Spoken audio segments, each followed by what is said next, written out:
तो बच्चों देखो, हम लोगों ने अभी तक प्रॉब्लम में हम लोगों ने रिजल्टेंट और उसका मैग्नीट्यूड कैसे किया जाता है सब एनालिसिस कर लिया।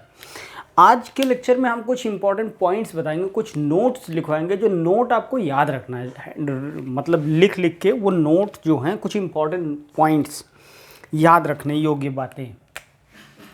नोट नंबर वन याद रखने योग्य बातें लिख लेना, याद रखने योग्य बातें हेडिंग। तो नोट नंबर 1 यह कहता है, जो कि हमें पता भी है, कि if mod A equal to mod B equal to A not, अगर दो वेक्टर हैं ए और बी, उनका मैग्नीट्यूड बराबर हो, मतलब ये लेंथ बराबर हो, मैग्नीट्यूड मतलब लेंथ, तो जो रिजल्टेंट होता है आर, वो उसका मैग्नीट्यूड होता है 2a0 cos θ/2। मतलब ये दोनों के बीच का एंगल थीटा है, तो θ/2 हो जाता है।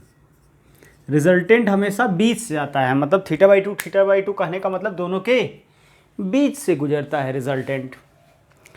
अब मैं कहूँ कि अगर दोनों में से कोई एक वेक्टर ज़्यादा हो जाए, बहुत ज़्यादा करके इमेजिन करते हैं, स्टैंडर्ड रिजल्ट बना लेंगे बाद में। अगर मैं बोलूँ कि इफ़ वेक्टर ए का मैग्नीट्यूड बहुत बड़ा हो वेक्टर बी से, तो देखो क्या होगा। मान लो वेक्टर बी ऐसा है और वेक्टर ए बहुत बड़ा है, तो आप खुद ज़रा बनाओ, रिजल्टेंट बनाने वाली बात आप कहो। तो दोनों ही सिचुएशन को देखना, अगर दोनों बराबर होते, अगर दोनों ए और बी बराबर होते तो पैरेललोग्राम बनाते तो कैसे बनाते? इसको यहाँ ला के रखते, इसको यहाँ लाते और रिजल्टेंट ऐसे बना देते। बोलो भाई, ये रिजल्टेंट बन जाता आर, ये ए ये बी, ठीक। अब मैं आपसे बोलूँ यहाँ पे देखो, बनाने की कोशिश करोगे तो क्या होगा भाई? ये ए बनाया, इसको बी बनाया, तो रिजल्टेंट आप खुद ज़रा देखो, बाप रे बाप, ये रिजल्टेंट, ये एंगल अल्फ़ा, ये एंगल बीटा, यहाँ पे अल्फ़ा इक्वल टू बीटा कब? जब mod A equal to mod B है, बीच से क्योंकि गुजरता है।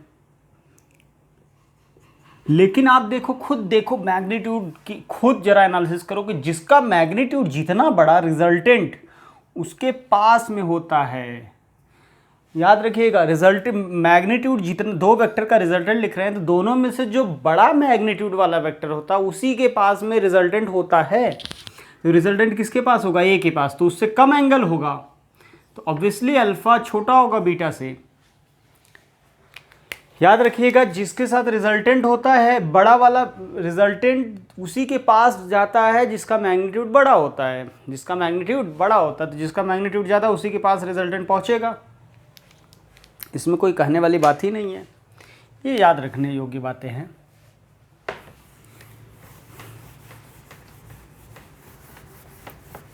यहाँ तक की तो बात हम लोगों ने कर रखा है। अब जैसे कि इंक थोड़ा ये चल नहीं रहा है सही से, इंक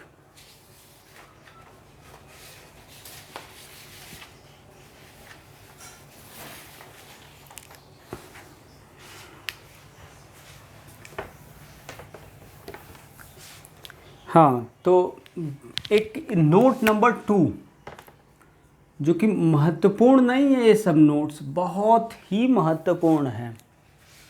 नोट नंबर 2 बच्चों ये कह रहा है कि मान लो कोई वेक्टर ए इस फॉर्म में लिखा है, ए आई plus A X I plus B Y J A Y जे, मतलब इसके दो कंपोनेंट आई और जे के फॉर्म में लिखा हो। मतलब वेक्टर कैसा दिया होगा? यानी वेक्टर ये ए एक्स है और ये ए वाई, तो वेक्टर ए यही तो लिखा है, जो कि ए X I plus A Y जे, तो ये एंगल जो होता है, angle made by vector A with x axis,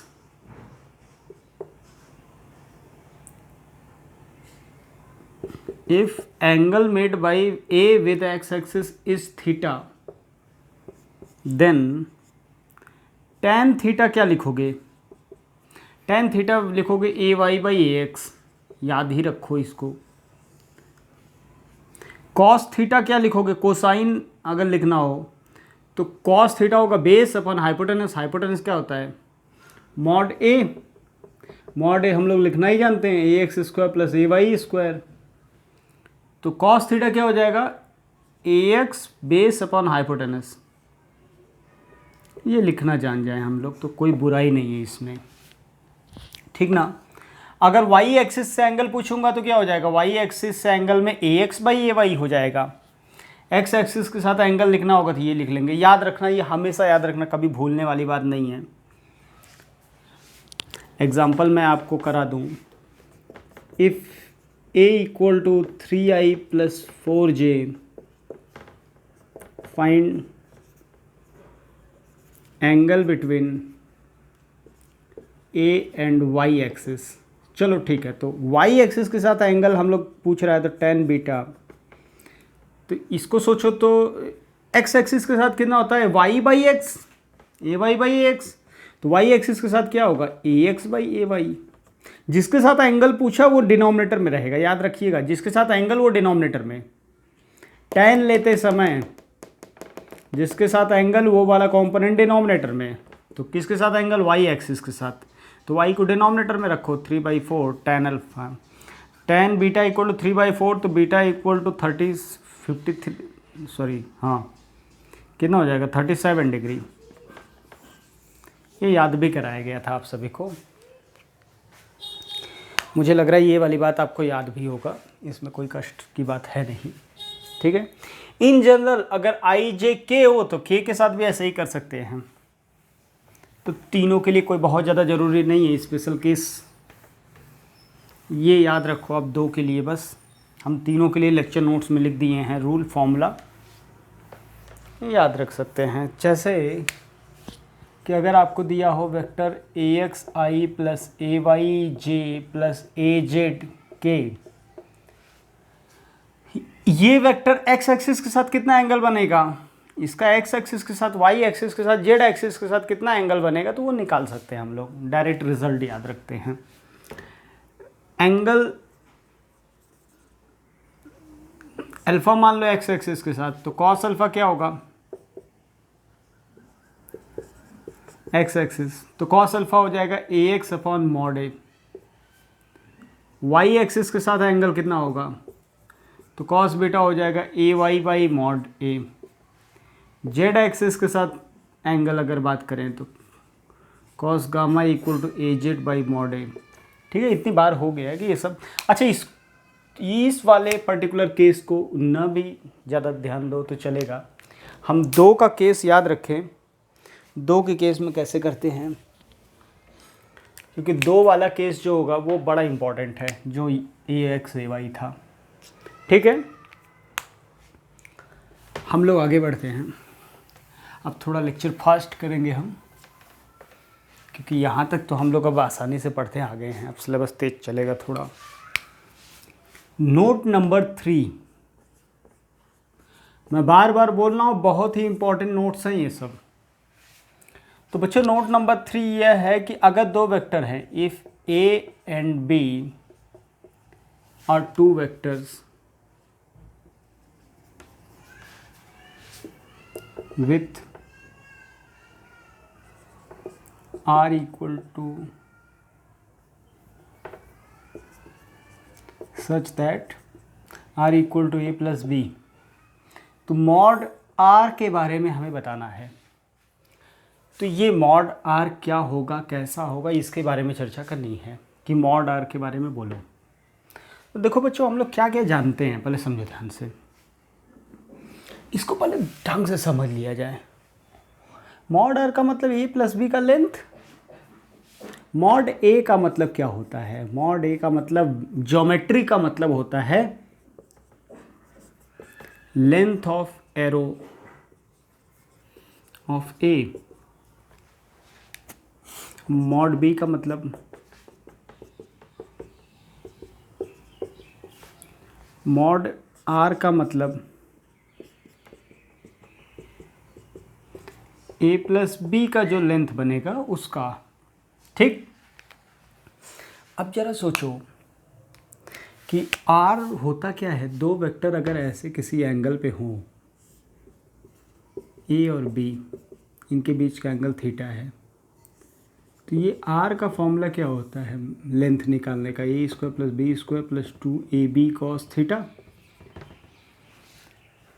अच्छा, अब आप जरा देख के बताइएगा ये आर कैसे बनाते हो? पैरेललोग्राम लॉ क्या बोलता है? इसको यहाँ एक वेक्टर के बाद दूसरा वेक्टर रखो तो दूसरे वेक्टर को यहाँ रखो, तो ये बी बन गया। अब ऐसे भी कोई कर सकता था तो ऐसे बनाता वो। ये जो लेंथ है डायगोनल का वही तो आएगा ट्रायंगल का। एक तरीके से देखो तो ये ट्रायंगल बन गया ए बी, तो ये लेंथ जो है ट्रायंगल का तीसरा साइड वही तो मतलब ए ऐसे है, बी ऐसे है, सी वेक्टर जो है मतलब आर जिसको हम कह रहे हैं ए, उसी को ए प्लस बी बोल रहा हूँ मैं इस साइड को। ये साइड लेंथ यही तो है मॉड ए प्लस बी। ये साइड लेंथ जो है तीसरा उसी को तो ए प्लस बी कह रहे हैं। अब आप खुद ज्योमेट्री से बड़े फील के साथ आप समझिएगा और पूरा फील आना चाहिए इसमें। आपको मैं कहूँ कि ये लेंथ और ये लेंथ को किस तरह जोड़ा जाए, किस तरह रखा जाए इन दोनों लेंथ को कि ये बहुत बड़ा बन जाए, यानी ये वैल्यू इसकी मैक्सिमम वैल्यू आए। तो आप सब लोग सोच सकते हो कि सर अगर हम ए को ऐसे रखें और बी को ऐसे रखें तो पक्के तौर पे सर सबसे बड़ा जो आर बनेगा वो यही बनेगा, यानी maximum length.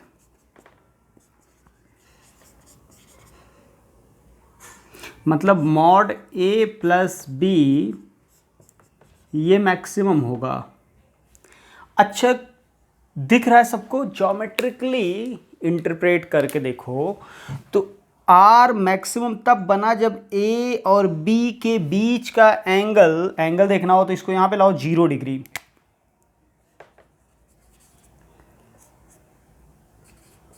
Between A and B कितना? 0 डिग्री। यानी दो वेक्टर का रिजल्टेंट मैक्सिमम होता है यदि कितना होता है? यदि दोनों के बीच का एंगल 0 होता है। अब आप देख रहे हो कि अगर ये 3 मीटर है, ये 4 मीटर है, तो ये वाला ये 3 मीटर, ये 4 मीटर, तो ये लेंथ कितना बनेगा? ये 5 3 4 7 बनेगा। और वो भी रिजल्टेंट आएगा कितना? जरा 0 रख के यहीं पे देख लो तो cos 0 की वैल्यू 1, तो A square plus B square plus 2ab को लिखते हो ए प्लस बी का होल स्क्वायर, यानी मॉड आर जो कि होगा कितना? मॉड आर की value A plus B directly जोड़ दो। मैं बोला था कि डायरेक्टली देखो नहीं लिखते हैं, तो लिखते कब है? एक स्पेशल केस में लिखते हैं। तब लिखते हैं जब दोनों के बीच का एंगल कितना होता है? 0। अगर याद रखिएगा ये बहुत ही महत्वपूर्ण बात है कि दो वेक्टर का रिजल्टेंट मैक्सिमम तब होता है जब दोनों वेक्टर के बीच का एंगल 0 डिग्री हो। और वो भी कितना होता है मैक्सिमम? ए प्लस बी डायरेक्ट दोनों को जोड़ दे, दिख रहा है। अच्छा मिनिमम कब होगा जरा सोचो, बाकी किसी भी सिचुएशन में। अब तुम खुद ही सोचो, इसको और कम करो, अगर एंगल और कम करते चलो तो ये तो छोटा होता जा रहा है। अगर 180 अंश ला दे, मतलब ए को ऐसे बनाएं और फिर वहीं से बी को स्टार्ट करें 180 डिग्री पे, तो बाद का नियम क्या बोलता है कि ए के बाद बी, ए के हेड से बी को रखो, फिर जो हेड टेल बचा उसको ज्वाइन करो रिजल्टेंट के लिए। तो रिजल्टेंट यहाँ से लेके यहाँ तक ही तो रिजल्टेंट आर बना। तो देखो आर इस बार जो बना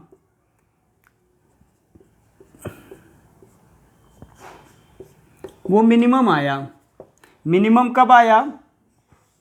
मिनिमम तब आ रहा है जब एंगल कितना है? एंगल जब 180 अंश हो रहा है और वो भी कितना है R minimum, A difference B मतलब ए माइनस बी।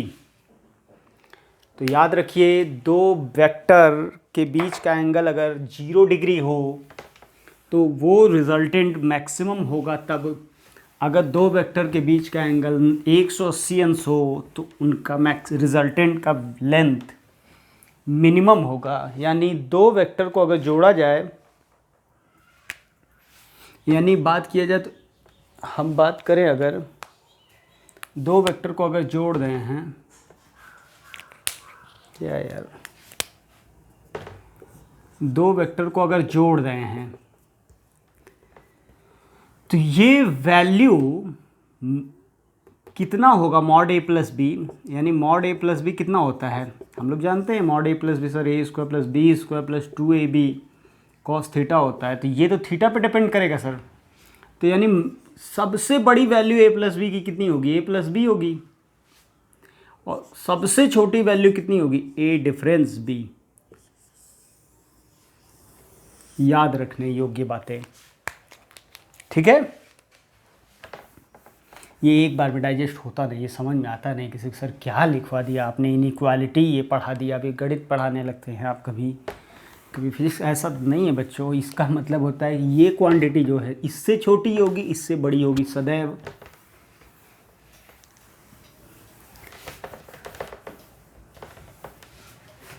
इस पे एक एग्जांपल कराते हैं, चलो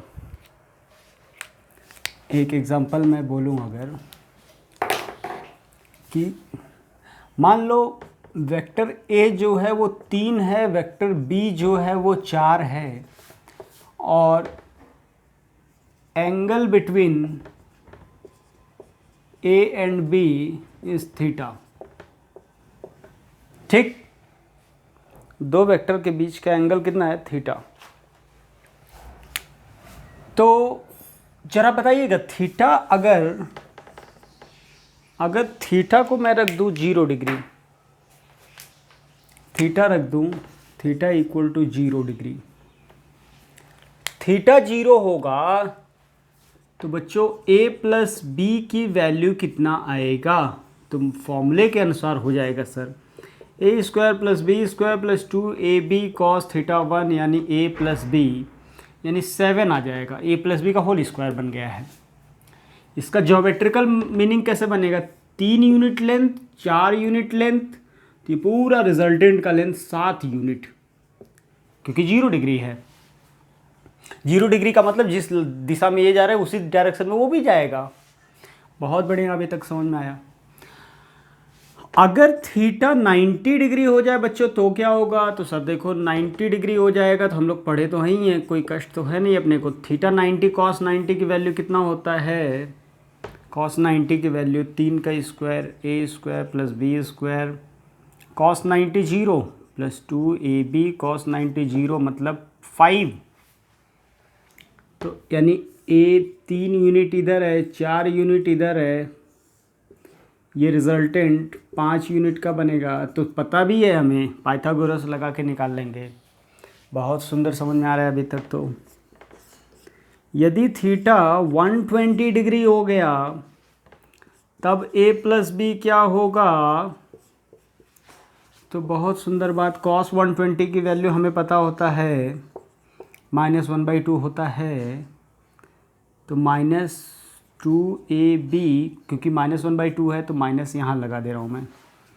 तो ये देखोगे तो कितना आएगा, ए स्क्वायर 16 12 25 4 3 12 25 √13 का मतलब हुआ कि ये एक 4 है, ये एक 3 है, मतलब लॉ के अनुसार कैसे बनाओगे, ऐसे बनाते 3 और ये बनता रिजल्टेंट। ठीक है, इसको उठा के ऐसे रखते ना एक को, इसके बाद ऐसे फिर रिजल्टेंट बनाते। तो ठीक है, देखो लेंथ छोटा होता जा रहा है जैसे ही हो रहा है। अब आप खुद ही समझ पा रहे होंगे कि ये एंगल देखो जितना बढ़ता जाएगा थीटा, जैसे यहाँ पे 120 है तो उठा के ऐसे रखना पड़ेगा ना, ये जितना बढ़ता जाएगा वैसे ये वाला चीज़ इधर घूमता जाएगा, तो ये लेंथ छोटा होता जा रहा है। अब ये वाला कि जितना इधर घूमेगा उतना ये बढ़ता जाता, जितना ये उठा के रखना होता है, तो ये उठा के रखने के लिए क्या करना होता है, ये वाला एंगल जितना छोटा होगा उतना ऐसे बनेगा, 0 डिग्री होगा तो यहीं पे रख जाएगा। जैसे ये थोड़ा एंगल इनके बीच का हुआ तो ऐसे होता जाएगा, ऐसे ऐसे ऐसे हो रहा है, तो ये रिजल्टेंट देखो छोटा होता जा रहा है। बहुत बड़ा एंगल ले ले, 180 अंश। लो भाई, अब बताओ क्या होगा। a² + b² - 2ab cos 180 अंश का मान -1, तो 1 आ गया, a - b का होल स्क्वायर बन गया। तो कैसे 180 अंश का मतलब होता है 1 4 इधर तो 3 इधर, इसको उठा के यहाँ पे रखना होगा वेक्टर की तरह 3 जोड़ने पे, तो ये रिजल्टेंट जो बना 1 यूनिट। देखो ये 4 है, ये 3 घटा दो तो बचा 1 ही ना। तो पूरी बात अपने को तो समझ में आ गया, इसमें किसी को कोई कष्ट है नहीं। मतलब एंगल चेंज करते जाओगे तो दो वेक्टर के बीच का रिजल्टेंट बदलता जाएगा। दो वेक्टर को किस एंगल पे रख के जोड़ दो, इस बात पे बहुत निर्भर करता है कि रिजल्टेंट कितना आने वाला है। ठीक है, जैसे कि मैं आपको पूछूं कि बच्चों एक सेट में दे रहा हूं A4 B6, बताओ इन दोनों का मैक्सिमम वैल्यू कितना आएगा रिजल्टेंट का। A + B मैक्सिमम का कितना आएगा, सब लोग कहेंगे सर 0 पे जोड़ दो सीधा सीधा 10 आएगा। कब आएगा, व्हेन एंगल 0 डिग्री। बहुत बढ़िया। मिनिमम कितना आएगा, तो सर मिनिमम भी हम लोग याद ही किए हैं, इसमें कोई डिफरेंस तो बड़े में छोटे घटा दो 2। कब आता है मिनिमम, जब एंगल कितना होता है पाई और 180 अंश। तो यहाँ तक की बात तो समझ में आया, ठीक ना। ऐसे प्रॉब्लम आएंगे तो डायरेक्ट हम बता सकते हैं, दो वेक्टर दिया हो तो मैक्सिमम एंगल कितना होगा, मिनिमम एंगल कितना होगा, ये तो हम बता लेंगे, इसमें किसी को कोई कष्ट है नहीं।